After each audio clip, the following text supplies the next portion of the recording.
All right, so 7 episodes in, we haven't been canceled yet, guys. So it's been great. Your boy Connor Joe, yeah, I think you remember me.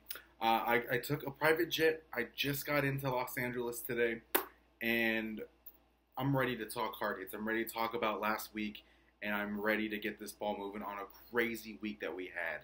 I apologize. I'm not to standard. I'm not dressed. I'm not cleaned up. But I just got off my private jet. I just got to the hotel room, and it's just been a long day, guys. A long day. So let's just get into what last week endured. Crazy week. Very close matchups.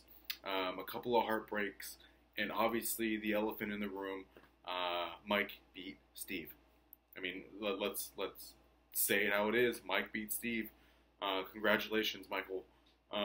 But let's just get right on in. I think the real matchup of this week was Bukaki versus Trash Season. Disclaimer: we don't know yet if we're gonna get a we don't know if we're gonna get a stat correction, because remember last time we had a close matchup and it just flipped like 2 days later. But the matchup of this was clearly the matchup of the week. Bukaki Trash Season. It came down to the very end. It came down to Monday night. The winner form was obviously Galladay. Galladay stole the show, got Joel his victory, took down Trash Season. Congratulations! It's a matchup that we were waiting to see, and it provided excellence. That's clearly what it did. Bukaki ended up beating Trash Season 149 to the 149.34 to 148. A very high scoring affair. Both teams clearly just went out there and battled. I think just remember, disclaimer. I really hope this doesn't get a stat correction, because I mean, at the end of the day, this was a great matchup. One, two, three, four, five, six, seven, 8 players in double digits for Bukaki. Lamar Jackson leading the way with 29.6, Zeke with 23.7, and we talked about Galladay putting down with the 14.6. Solid, right? Fournette 14.8. He got defensive performances from Littleton, from the Honey Badger. Andrews and Lockett had a great performance. It's clearly something that Bukaki needed. We talk about the roller coaster that he goes through all the time. It's clearly something that he needed, and it's something that he deservedly got. And this is even coming with the pooper that he got from Robinson, who had 0 points. McCoy with 5.4. He didn't get the performances that he wanted from the Kansas City Chiefs players, and deservingly so. I mean, he did leave about 2 players in double digits on his bench with Royce and Parker. But it was just a performance that we were waiting for Bukaki to throw down, and it delivered. It clearly delivered.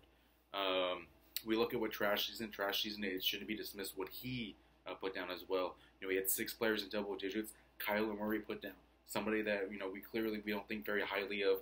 Kyler Murray with the 34 points. That was a great performance from him. He's Chris is looking like a genius with his quarterback play, flip flopping between Josh Allen and Kyler Murray. At first we're thinking like, what the hell is this man doing? But flipping back and forth, playing, looking at the matchups, like he's clearly doing something right. And the 34 points that he got from Kyler Murray, I could never predicted that. So it kind of sucks when he gets that solid performance and it wasn't something that he actually, he couldn't get that W. It sucks. And then he put up the 148, and this is not even with Christian McCaffrey putting in these points. McCaffrey only had 19.7, only 19.7. We'll be a lot of the teams in this league would be super happy with the 19.7 points, right? But fourth on the scoring for his team. He got a great performance from Samuel, 21.8, Hooper, 21.7. Carry on, if he did a little bit more, would have won that game for him. Walton also put 10 points on the board. At the end of the day, I think where he really screwed up is for the second. Last week he didn't start a defensive lineman. It worked fine, right? This week he didn't start a defensive lineman, and that's where you lost. All he needed was 1.34. That's a tackle. That's a tackle assisted. 1.5, you would have got the win easily. And then a poopy performance from Keenan Allen, the 5.3. At the end of the day, excuse me, it's just they give me the room with no AC, and it's just I deserve better. I'm Connor Joe, for Christ's sake.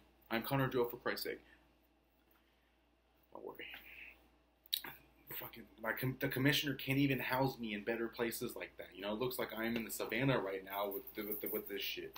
But you know, regardless, I'll get back to you, Steve. But regardless, it was a great performance on both ends. It's something that I thought you know, Bukaki was going to win. I didn't think it'll be this close. I didn't think it'll be a higher scoring affair. But it's, you know, the roller coaster of Joel. Can he keep this up? If he can keep it up, he's going to be a great performer for the rest of the season. Trash season hasn't disappointed yet.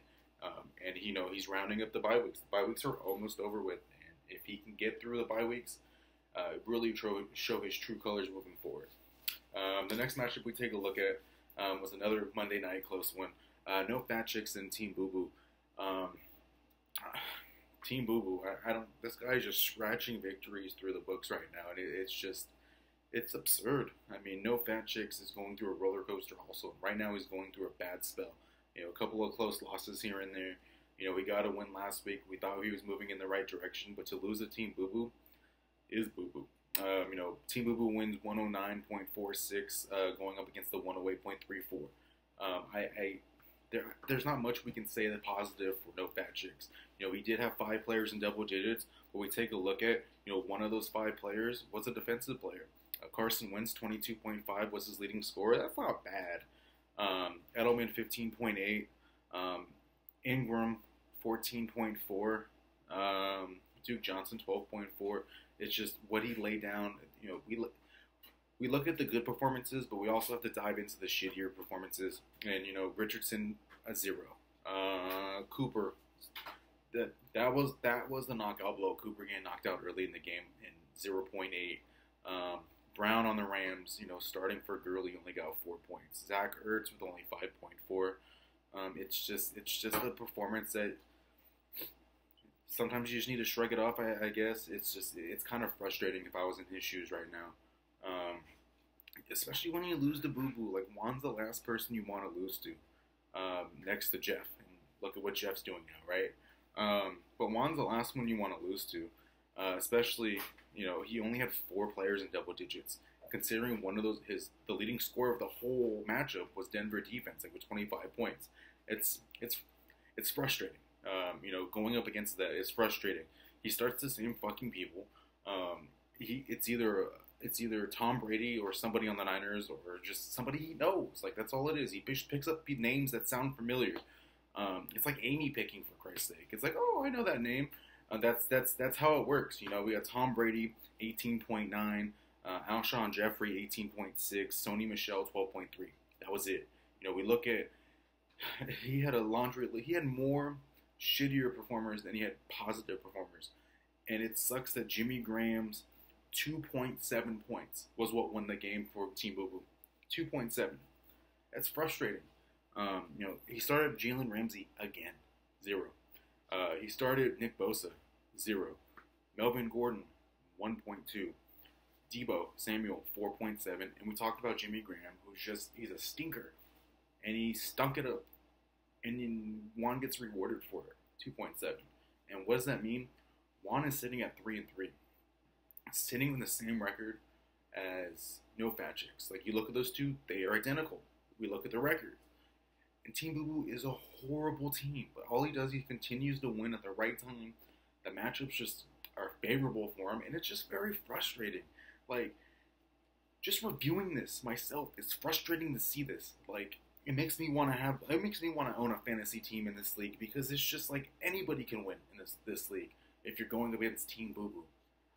And yet Juan wins. Like, if I'm No Fat Chicks, I need to be pressing that panic button right now, because this shouldn't be happening. Your team has so much potential, and this is what happens. You know, you get fucked with Amari Cooper, and Jimmy Graham is what wins it for you. I don't know. Next, like, I can't talk about this thing. It's just a fucking mess. That's what it is. A fucking mess. On the next matchup we're going to take a look at before we hit a break. It's obviously not the best matchup of the week, but it's a good one to close the break. So if you need to use the bathroom, go ahead right now. Cooking a little bit something. Not cooking anything. Going up against my Thielens, who 2 straight losses. Got that stat correction loss, remember? And then the following week he took an L as well.